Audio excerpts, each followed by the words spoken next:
ஒரு அண்மை செய்தி, பிரேக்கிங் நியூஸ். திரௌபதி போன்ற திரைப்படங்களை இயக்கிய தமிழ் இயக்குனர் மோகன்ஜி தமிழக காவல்துறையால் இன்று அதிகாலை கைது செய்யப்பட்டதாக தகவல்கள் கிடைத்திருக்கின்றன.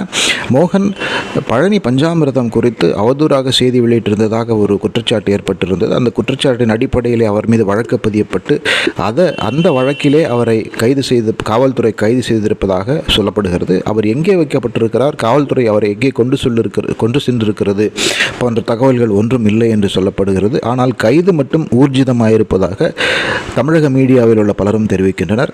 அவர் வழக்காடு மன்றத்திலே ப்ரொடியூஸ் செய்யப்படுவாரா, மேஜிஸ்ட்ரேட் வீட்டுக்கு கொண்டு செல்லப்படுவாரா, அல்லது நீதிமன்றத்திற்கு காவலுக்கு கொண்டு செல்லப்படுவாரா போன்ற விஷயங்கள் பொறுத்திருந்து தான் பார்க்க வேண்டும்.